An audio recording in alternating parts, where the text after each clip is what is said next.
What is up, guys and girls, and welcome to DecDoesInvesting, the wealth, investing and finance channel. Before we start, I'd like to ask you to hit the subscribe button to join me on my journey, and also hit the like button to help me out with the YouTube algorithm.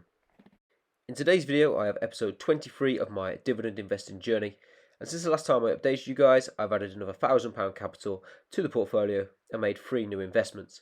So once again, I've been busy this week. This week also saw me sell my first investment since opening my free trade account, in which I sold my position in Virgin Money. My reasoning behind this decision was that my position in Virgin Money had been heavily in the red since the crash, and I had averaged down pretty hard near the start, which tied up a lot of capital in them.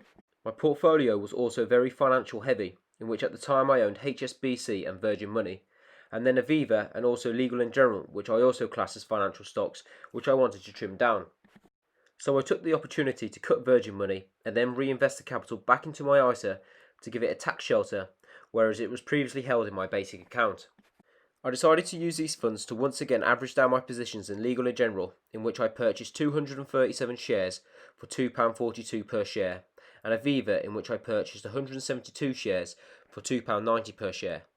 Now moving on to my new investment, I purchased Redrow, in which I purchased 184 shares for an average price per share of £5.41, and I will go on to the fundamentals and analysis in a minute.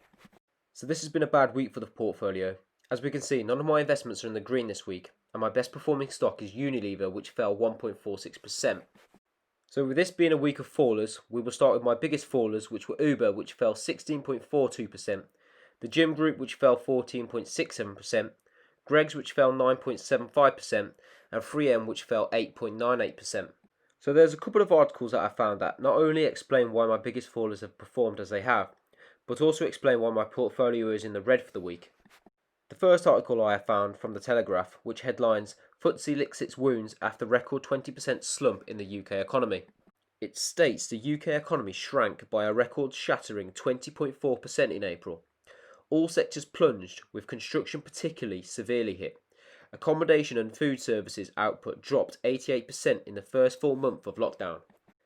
The article then goes on to explain the economic destruction triggered by Britain's first full month of lockdown has been laid bare, with figures showing GDP dropped by 20.4% month on month.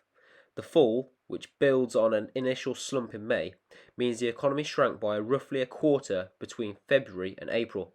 Overall, output during the month was at its lowest level since 2002. So my take on this article is that these figures are scary. We can see that from the graph that 18 years of growth have been lost in 2 months, which is absolutely crazy. To put things into perspective, the financial crisis from peak to trough was 7%, and we all talked about how bad that was, and this is almost 3 times those figures. In my personal opinion, I feel like the markets have finally caught up with what's happening with the real world, and with the release of this data, I could see investor sentiment being smashed to smithereens, and this could be the start of the big sell-off that we all expected at the start of this crisis, which ironically I wrote off happening last week. Touching on to the American markets now, starting with an article from MarketWatch, which headlines, Dow plunges 7%, marks worst day since March as Fed grim outlook and rising cases of coronavirus unsettles bulls. US stocks on Thursday marked the worst day since the height of the coronavirus-induced rout amidst signs of a re-acceleration of cases of COVID-19. And as investors digested Wednesday's sobering economic outlook from the Federal Reserve Chairman Jerome Powell. The market moves came even as the number of Americans filing for first-time jobless benefits declined again in the most recent week. The article continues, a broad and vicious risk-off mood took hold of Wall Street on Thursday, puncturing a bullish uptrend that had been fueled by signs of progressively successful reopenings from coronavirus lockdowns. However, doubts raised about the pace and quality of recovery from the current recession raised by Powell on Wednesday, and signs of rising cases of COVID-19 forced investors to reassess their positions, experts said.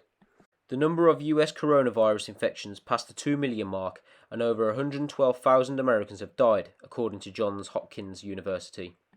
Despite fewer cases being recorded in some cities and states, the 7-day average of new cases over the past 2 weeks is still rising in more than 20 states, leading investors to worry about a second wave of the epidemic just as business activity is resuming.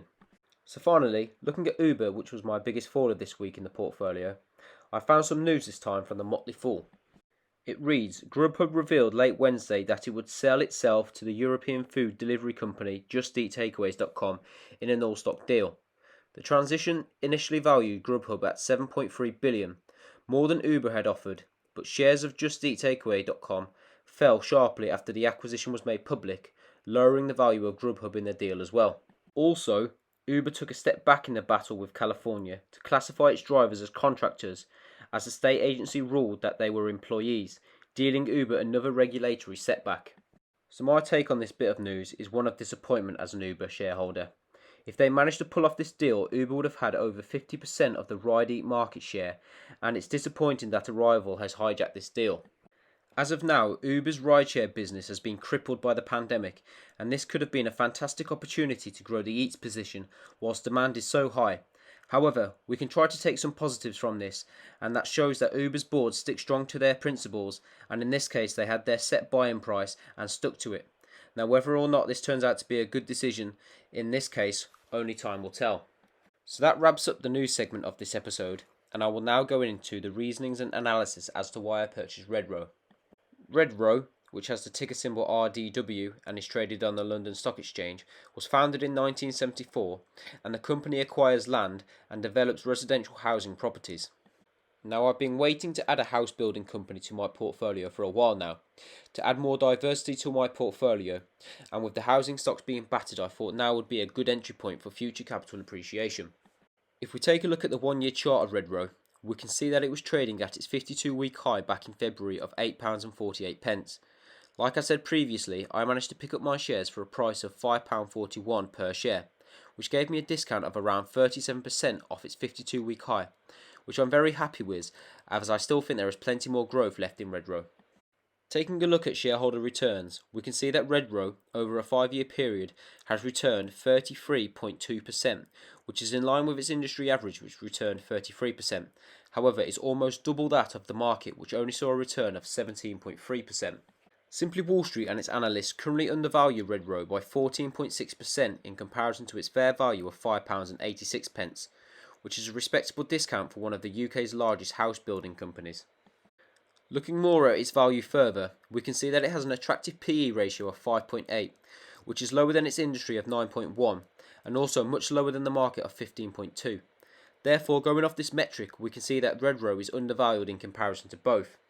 If we now look at Redrow's forecasted annual earnings growth, it is expected to grow 11.7%, which is over double that of its industry average. However, it is less than the market, which is expected to grow 21.5%.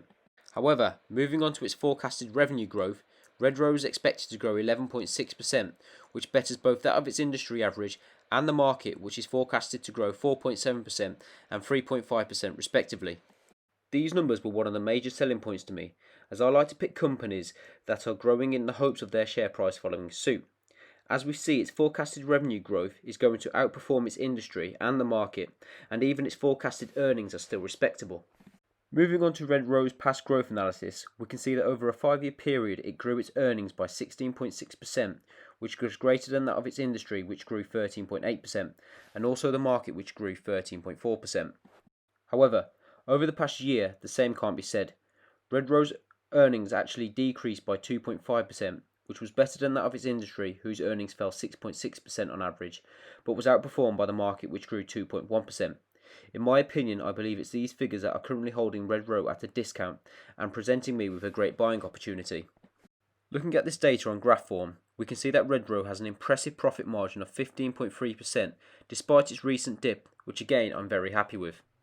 Now moving on to Redrow's financial health, we can see that it's in a very good place with its short-term liabilities of £699 million and its long-term liabilities of £212 million, comfortably covered by its short-term assets of £2.5 billion, which is fantastic news for shareholders and myself during the midst of a pandemic.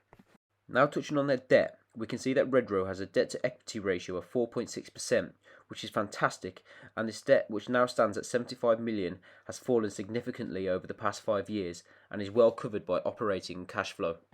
Redrow's balance sheet was one of their major attractions that I had to them before making my investment. Their forecasted earnings alongside their projections were impressive, but also chucking in their balance sheet reassured me that this was a good investment to make, and one that I'm very happy that I've made now. Now finally, as with most companies, Redrow has suspended its dividend, which I think is a smart move considering the uncertainty around the housing market at the moment and for the future. However, if we look back to September 2019, it paid a dividend of 30.5p per share, giving it a yield of 4.7%, which is pretty good when it comes to dividends. I'm fully expecting this dividend to be reinstated once we have a bit more clarity on the future and return to these levels, which should give me a very good yield on cost.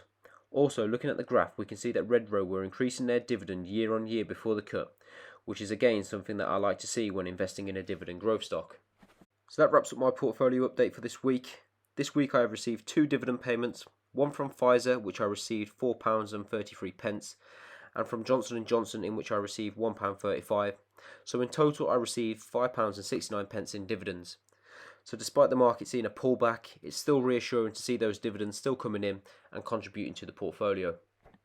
To give you guys an overview, the portfolio is currently sitting 6.13% down, or 5.48% down if we account for the dividend income and currency gain.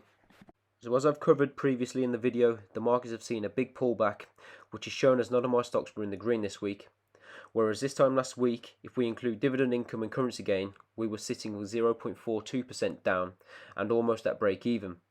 So we have now seen a drop of 5% in this week alone, and I wouldn't be surprised if this pullback continues into next week with the news on the UK economy shrinking and investor sentiment falling. So thanks for watching. If you've liked this video, please drop it a like, subscribe if you want to see more content like this, and if you've missed any previous updates, there'll be a link to the playlist in the description down below, along with some other videos. And until next time, peace.